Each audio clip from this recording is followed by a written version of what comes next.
Thank you, and please be seated.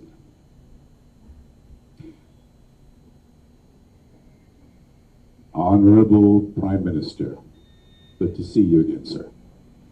And of course, we'd like to welcome in a very special way the President of the IDB Group, Mr. Luis Moreno.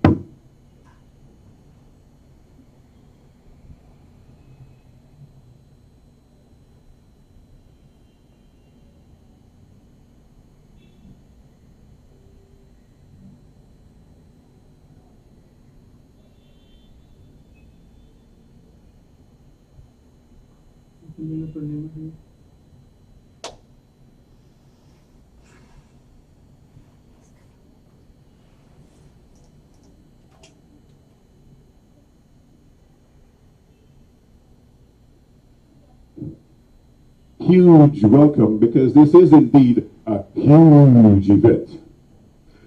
Now, my name is Michael Anthony Cuff, and it is indeed an honor and a pleasure for me to be your master of ceremonies here this evening. And I'd also like to be the first one to welcome you to the Inter-American Development Bank Group to Montego Bay, Jamaica, on the occasion of the 19th Inter-American Forum on Micro-Enterprise Foromic. The Inter-American Forum on Micro-Enterprise is the region's leading forum for supporting and financing micro-enterprises, small and medium enterprises, and small farmers in Latin America and the Caribbean. Each year, the forum gathers in numerous countries to exchange ideas and knowledge on the best practices and strategies to promote entrepreneurship and economic activity in the micro and small enterprise sector. The evening, of course, would be not as special as we would like it to be if the first person to welcome you officially would not be our next speaker. He's someone most of you all know very well, and is someone who is greatly loved. Please help me welcome the President of the Inter-American Development Bank to address us with his opening remarks, Mr. Luis Alberto Moreno.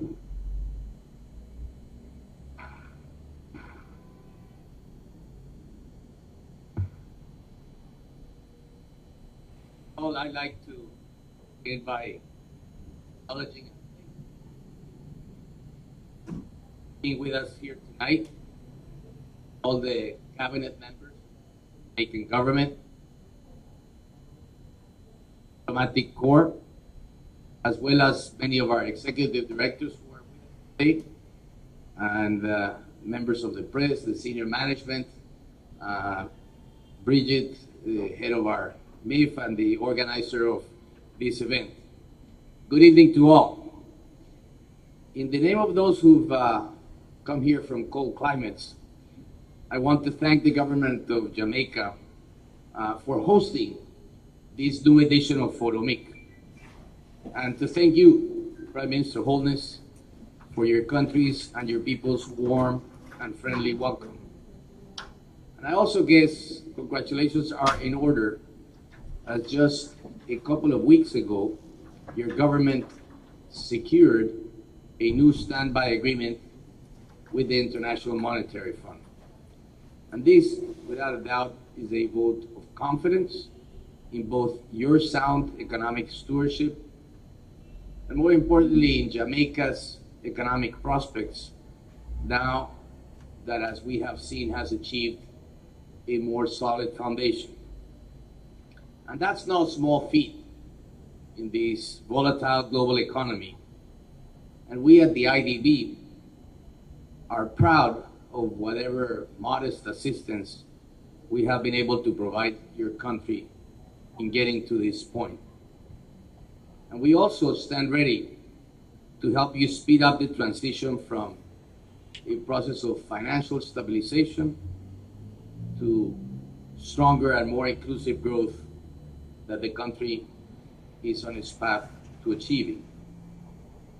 That's why we're supporting everything from expanding access to microcredit in rural communities to developing psychometric tools that will help banks to evaluate loan applications from women-owned small.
Se cortó ahorita.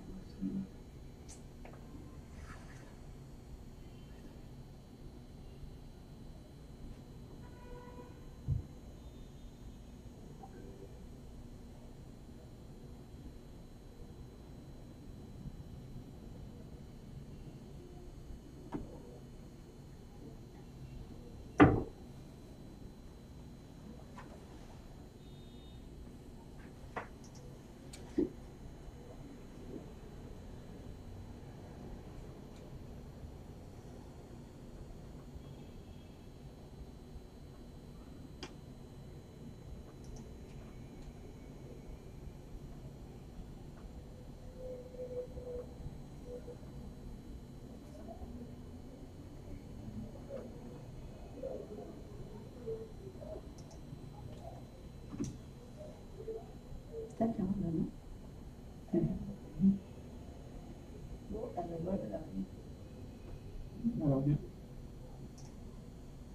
Has the best chances of taking root in countries with a robust digital infrastructure, a dynamic financial services market, and where people are open to new ways of banking.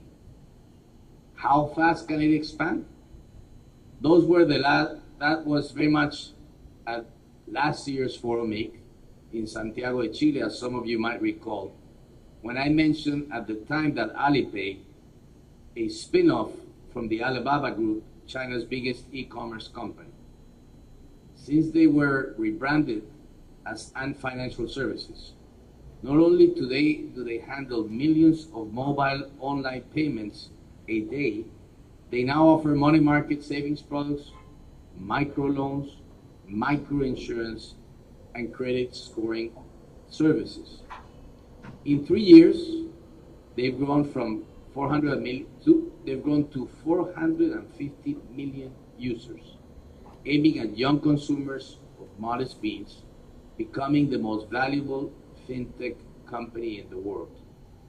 So you might ask, where do we sign up to this digital revolution? And clearly there's room for growth. Fewer than half of the households in our region have bank accounts, and only 16% of those families use them to accumulate savings. We also have to improve our digital infrastructure.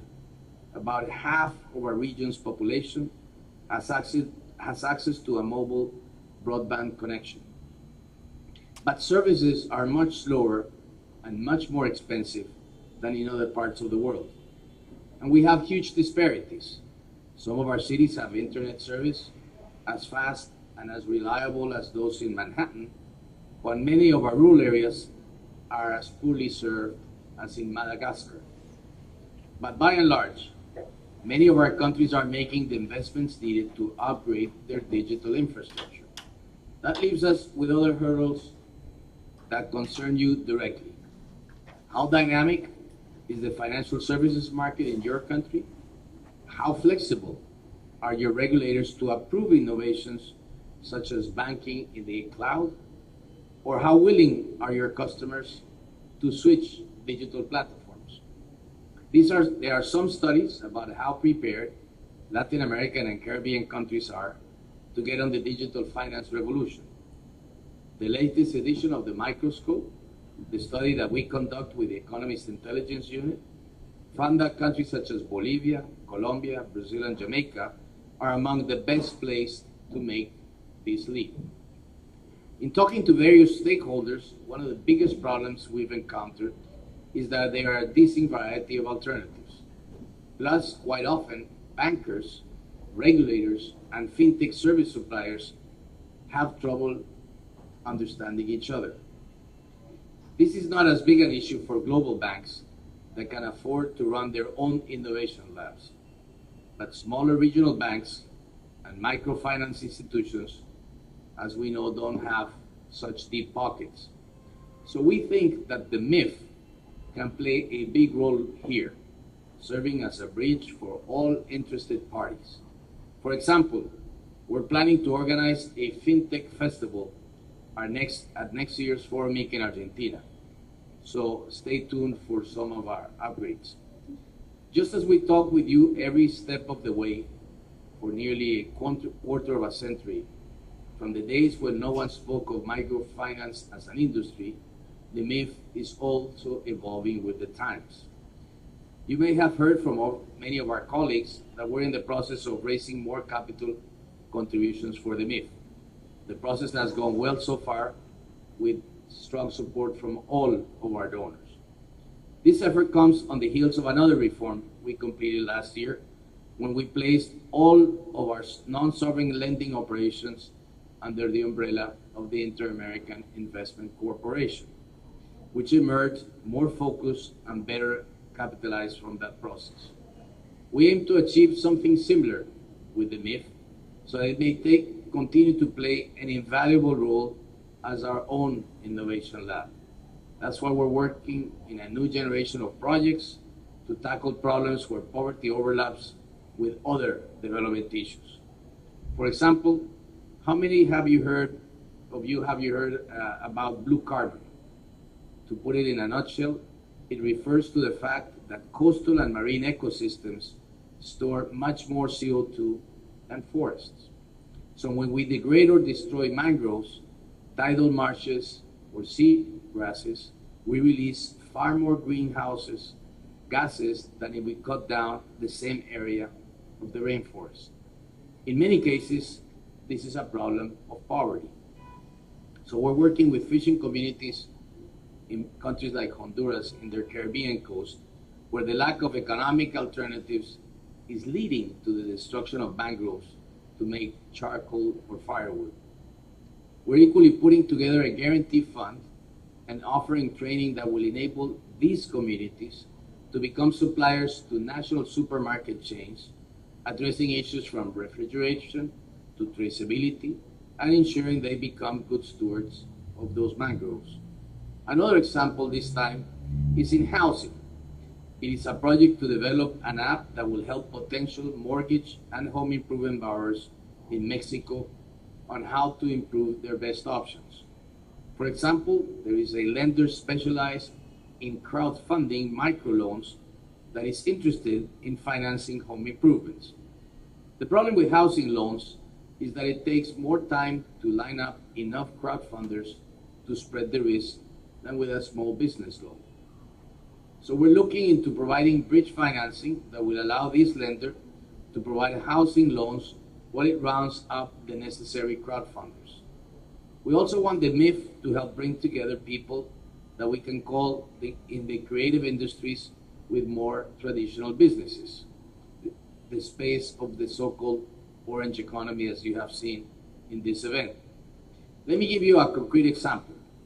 There's a drone company in Uruguay that could potentially compete with Asian manufacturers, but they need to invest in more industrial design and more innovative design.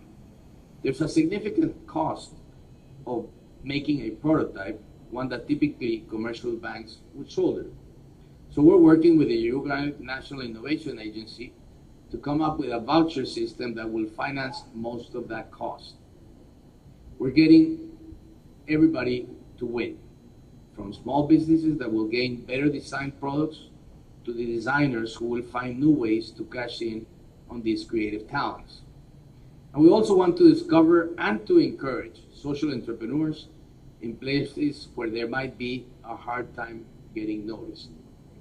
We're working on a couple of projects of that nature. One with Agora Partnerships, a well-established social enterprise accelerator that wants to expand in the Caribbean, and with Huayra, a startup incubator of Telefónica, the Spanish telecom. Huayra has been extremely successful in finding untapped talent in the main cities of several of the countries where it works. But who knows what else is out there, far from the big urban centers. We're going to find out soon, starting in Peru. These are just a handful of examples of the ideas that we're working on, and we feel like we're just scratching the surface. Over the years, Foromic has become a cita obligada, a must-attend event for people in the microfinance industry. And it doesn't hurt that we hold them in places like Montego Bay. We're increasingly using these meetings to showcase innovations in other fields, and we will continue to do so even more so in the future. Because we truly believe in the power of cross-pollination, because that's how you get great ideas to multiply, and because no one can afford to stay still in a world that is racing ahead like the great Jamaican Usain Bolt. So before closing, Prime Minister, let me say that this is an event that this year I want to congratulate all my colleagues at the MIF and Bridget and all her team, because it has a record number of participants. 300 alone from the Caribbean, which is no small feat, and over 1,200 people who have joined to be in this forum. So I wish you all a great set of meetings. I wish you a fascinating forum that we can all have the kinds of conversations that happen in an event like this. And of course, there always should be time to have some good rum, coffee, I don't know, but here in Montego Bay. So thank you again, Prime Minister, and thank you all very much.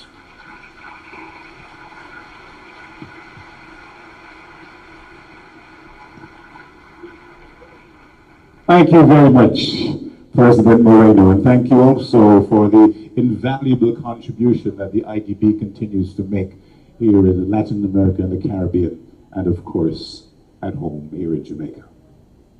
Speaking of Jamaica, would you now please help me welcome to address you and welcome you here at Foromic, our very own Prime Minister, the Most Honorable Andrew Michael Holness.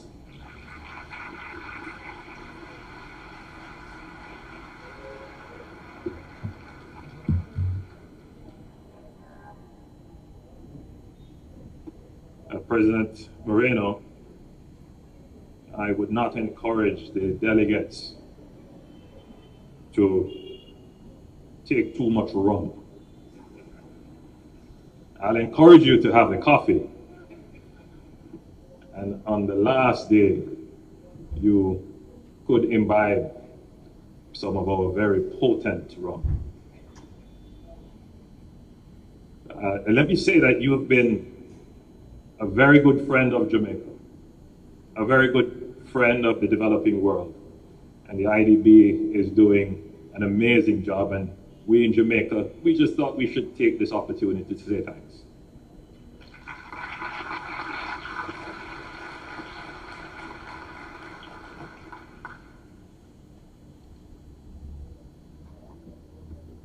Let me welcome you all to Jamaica. And we're very happy to have you here. Let me welcome members of the Diplomatic Corps, the executive directors and senior management of the Inter-American Development Bank and the Inter-American Investment Corporation, the members from various delegations, members of the private sector, members of the media, distinguished ladies and gentlemen.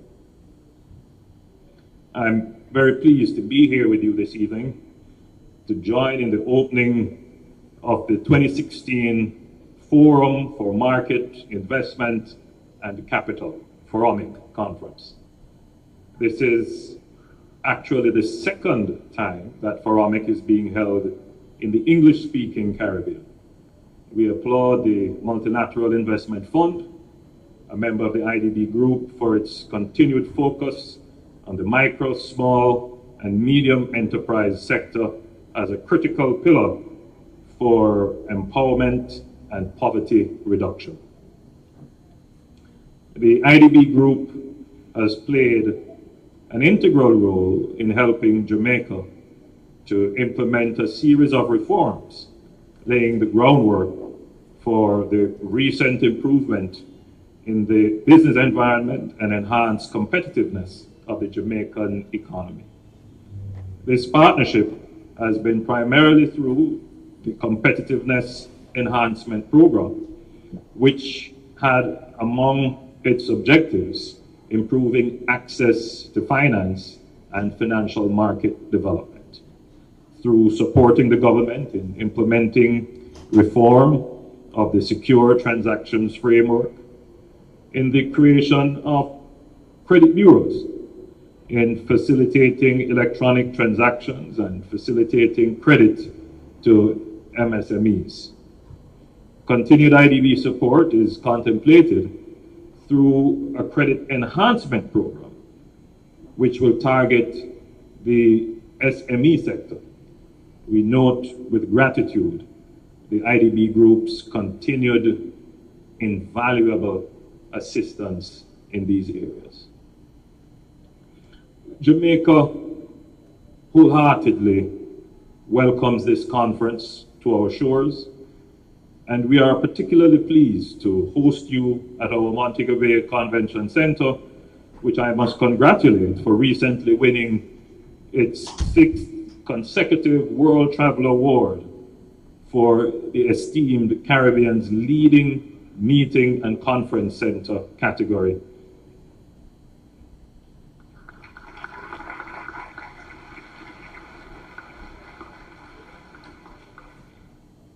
Jamaica is actively pursuing strategies to ensure that the private sector, of which the MSME sector are a huge portion, drives economic growth, with the government enabling and catalyzing that growth. We acknowledge that we have challenges to overcome, including crime. And we reiterate that we believe that empowered businesses driving inclusive economic growth is one of the most effective ways to overcome poverty and channel individuals towards viable income generation opportunities. The MSME and entrepreneurship policy, which we passed in Parliament in July 2013, seeks to guide the coordinated implementation of the strategies to improve the local business climate and reduce some of the impediments which the MSMEs encounter in doing business. The goal is to support MSMEs to become robust, dynamic, and successful in order to grow our economy. The theme of Foromic 2016 is creating opportunities through financial inclusion, which underscores the critical, interconnected, balanced approach that must be taken to increase value from the infinite possibilities which abound. Financial inclusion refers to access to affordable financial services such as credit, insurance, and savings, particularly for the disadvantaged and low-income segments of our society. Economic research has shown that financial inclusion leads to poverty reduction and is a major factor positively influencing the growth of MSMEs and the creation of jobs, especially new jobs. The government's goal is to provide the best business climate and support services to encourage financial inclusion and drive sustainable economic growth and meaningful job creation. Individuals and MSMEs will therefore benefit and better position themselves to strengthen Jamaica's economy and our participation in global trade. The United Nations Economic Commission for Latin America and the Caribbean estimates that globally, MSMEs contribute approximately 55% of GDP, 65% of employment in high-income countries, and over 90% of employment and 70% of GDP in middle-income countries. CARICOM also estimates that MSMEs account for more than 70% of jobs in the region. Jamaica's labor force data indicate that the own account category, representing mostly sole traders, accounted for 413,000 persons approximately, or 36% of the average employed labor force in 2015. In addition, MSMEs make an important contribution to gender equality in the local economy, with women representing approximately 52% of the labor force in the micro and small enterprise sector. And there is also strong linkage between the micro and small enterprise sector and the informal sector, as many MSEs operate informally. If the contribution of the informal sector were taken into account, Jamaica's GDP would register approximately a 40% increase in size. In order to gather more current and accurate data on the informal sector, the IDB is supporting a study on this sector in Jamaica. And I really look forward to the result of that, to see Jamaica's GDP expand by 40%.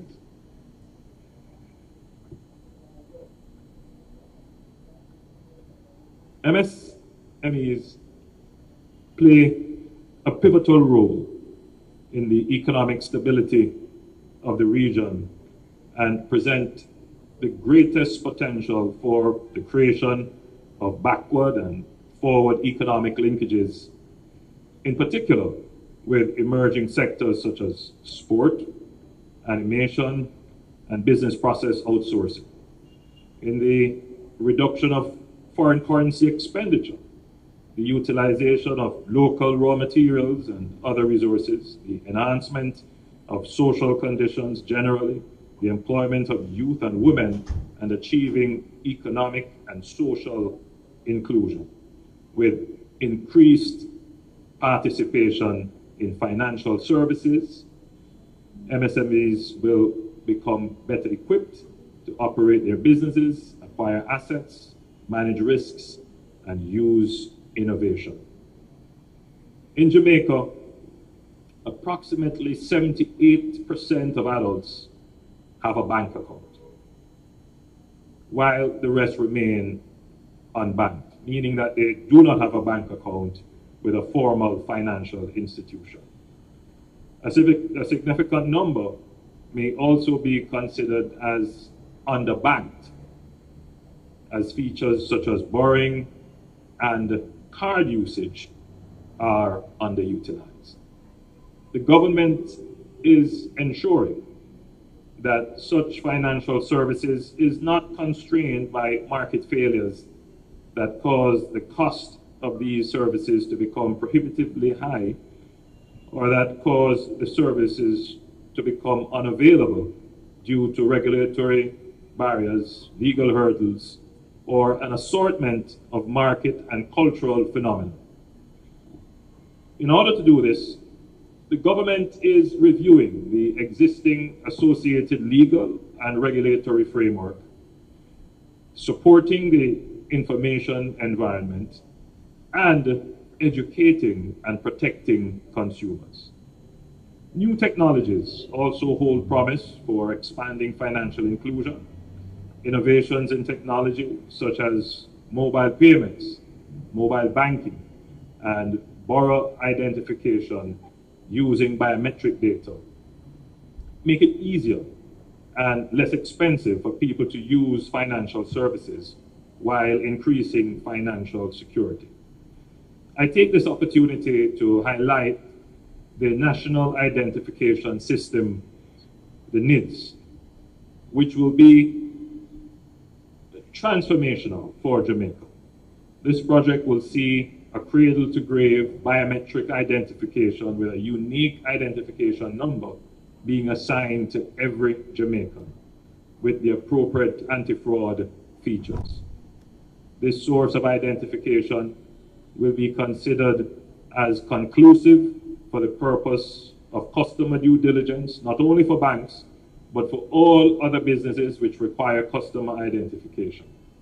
This system is designed to promote financial inclusion among those who are underserved by our current range of financial products and services. The government is acutely aware that finance is the oxygen of business, and one of the planks of the government's growth agenda is to reform the regulatory and legislative environment by pursuing a review of banking and insurance regulations that impact access to finance, regulatory reform with a view of unlocking the ability of pension funds to invest in broader categories of investable assets, resolving insolvency, making it easier to reorganize businesses that have failed, the expansion of the role of the credit bureaus in public rating companies to facilitate the determination of the level of risks that will be applied to privately issued debt by these companies, the development of new housing finance solutions for lower income households, including consideration of housing microfinance, the strengthening of the operation of the secured transactions framework by the development of a secondary market for repossessed assets, the scope and pace of land titling efforts and promoting measures to strengthen the use of land tenure rights as collateral, the expansion of the scale and range of financing and capacity development programs for MSMEs, including through our development bank's partial credit guarantee program, technical assistance, voucher program, and factoring and leasing mechanisms under our development bank. All these initiatives will ensure that Jamaica becomes a financially inclusive state.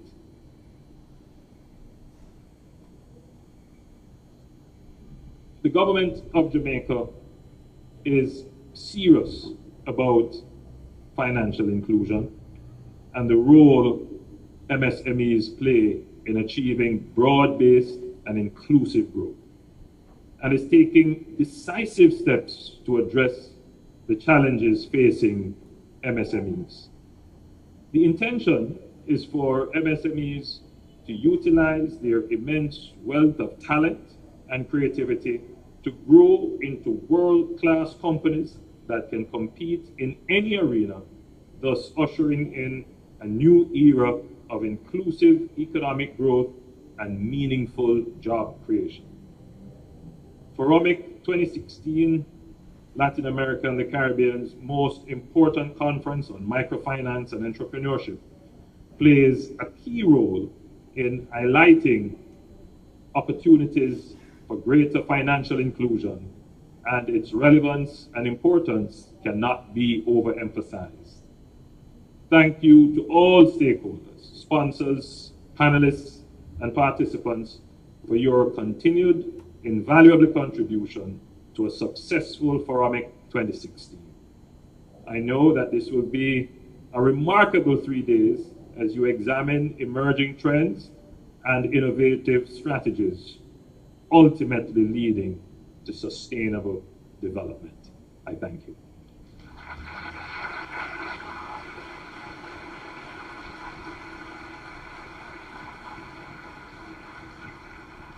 Thank you to Prime Minister Holness. You know, ladies and gentlemen, there's an organization in Jamaica, a financial institution by the name of NCB.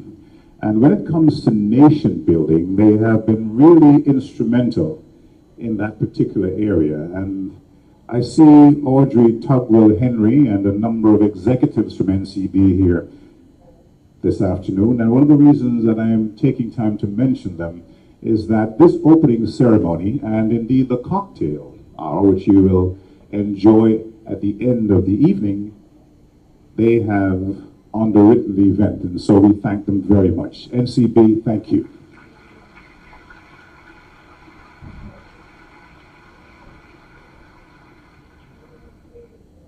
So that rum that President Moreno spoke about.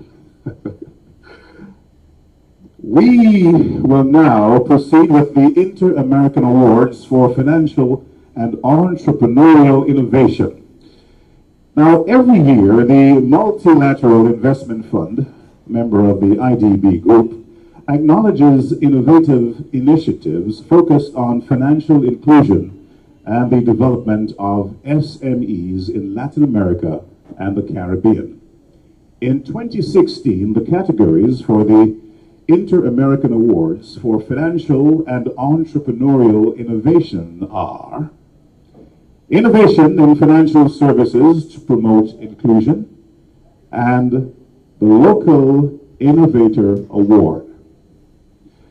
The Inter-American Awards for Financial and Entrepreneurial Innovation in the category of Innovation in Financial Services to Promote Inclusion recognizes organizations that have innovated in financial services and have managed to scale them in order to promote financial inclusion and improve the quality of the traditionally underserved populations in Latin America and the Caribbean. And the winners in the category of Innovation in Financial Services to Promote Inclusion are Banco Estado Chile,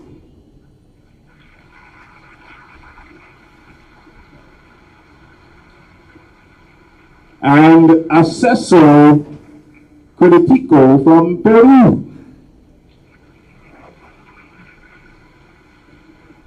Please welcome Mrs. Maria Cecilia Vergara Fisher, Division Manager from Banco Estado Chile, and Mr. Jose Luis Hidalgo, General Manager of Acceso Crediticio, who will receive the awards for their institutions.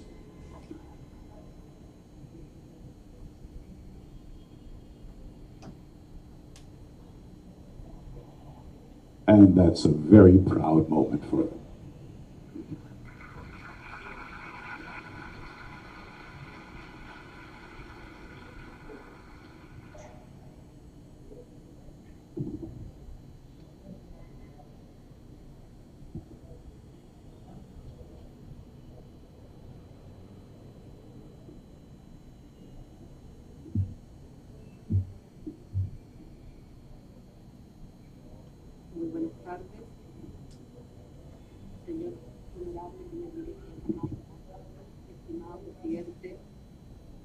Banco Interamericano de Desarrollo, autoridades, colegas, amigos, señoras y señores. En primer lugar, quiero agradecer en nombre de Banco Estado y todos sus trabajadores, tanto al BID y al FOMIN, por el otorgamiento de este importante reconocimiento. Para Banco Estado es un gran honor recibir este premio denominado Innovación en servicios financieros para promover la inclusión. El que distingue la convicción que nuestra institución tiene desde su creación, hace ya más de 160 años, en las distintas formas que las épocas lo han requerido. Ser un actor relevante en la inclusión financiera, buscando aportar al bienestar de la población a través de la oferta de servicios financieros. Nuestra institución, desde su misión, nos señala que existimos para que Chile sea un país más inclusivo, equitativo y con oportunidades que lleguen a todos. Es así que desde hace muchos años hemos ayudado a superar la barrera del acceso al sistema financiero a las personas de menor ingreso con una amplia gama de productos y servicios, una amplia red de sucursal, la que incluye la más grande corresponsabilidad del país. Nos adaptamos día a día a la evolución que experimentan nuestros clientes. Asimismo, nos encontramos en plena coordinación con el quehacer público, apoyando decididamente a las empresas de menor tamaño. Estamos donde otros no están. Hace 10 años fuimos pioneros en apostar por la innovación, con el desarrollo de una cuenta de expediente simplificado, cuya principal característica era lo más simple, no era tecnológico, era su número, que era el documento de identidad de cada chileno o extranjero. Hoy hemos visto que después de 10 años tenemos ya 9 millones de cuentas RUT, el nombre del producto, y más de 40.000 cuentas para emprendedores, en un país de 17 millones de habitantes. Siendo que el 98% de la población cuenta con un servicio financiero, el 88% lo tiene con Banco Estado. Estamos contentos de los logros.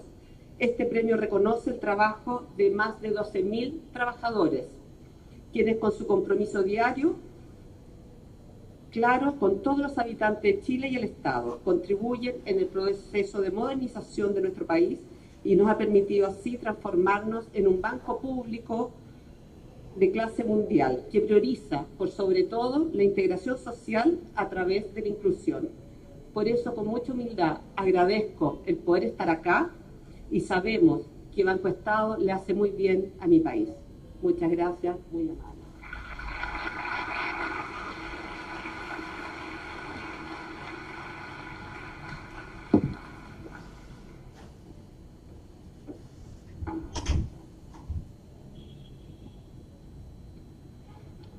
Muchas gracias. And now, Mr. José Luis Hidalgo.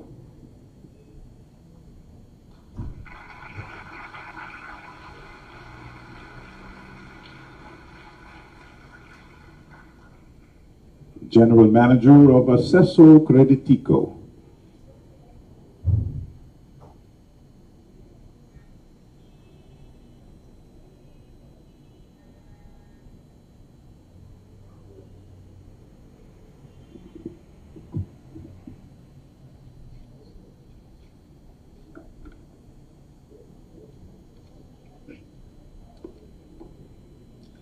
Honorable Primer Ministro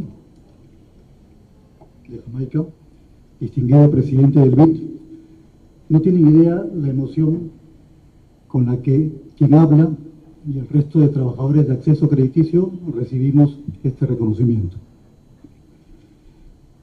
Lo recibimos con humildad, pero con un gran entusiasmo. Nos recarga de energía para continuar en nuestra labor de ir ampliando la frontera de la bancarización en el Perú. Acceso es una entidad financiera especializada en otorgar créditos para la adquisición de vehículos de trabajo a segmentos de población poco o nada atendidos por la banca tradicional. En estos 10 años de vida hemos podido brindarles una herramienta de trabajo a cerca de 40.000 familias peruanas a través de un crédito para la adquisición de una mototaxi, un tuk-tuk, ¿no?, o un taxi a gas natural. Nuestro nuevo negocio es un ejemplo más de cómo el uso adecuado de la tecnología nos permite poder ampliar la frontera de la bancarización. Combinando tecnología de lectura de iris de los ojos para comprobar la veracidad de la información, junto con probablemente el único score crediticio en Perú para taxistas, es que nos atrevemos a originar créditos donde nadie lo hace. Asimismo, hemos podido transformar el GPS de una simple herramienta para ubicar georreferenciadamente los vehículos en una potente herramienta de seguimiento de créditos. Pero no todo el esfuerzo tecnológico ha sido nuestro. Afortunadamente en el Perú, el Estado peruano y las estaciones de servicio despachadoras de combustible lograron generar un modelo de negocio mediante el cual, a través del uso de un chip inteligente colocado en cada vehículo a gas natural, nos permite recaudar en simultáneo la cuota del crédito cada vez que un microempresario de transporte abastece su vehículo. Asimismo, hoy día trabajamos en colaboración con las empresas tecnológicas de servicios de taxi tipo Uber, lo cual nos permite no solo generar créditos para vehículos, sino generamos puestos de trabajo productivos. Por último, quiero agradecer a todos aquellos que nos han apoyado en esta aventura. Veo a muchos de ellos aquí presentes y saben que este premio es parte de ellos. Muchas gracias.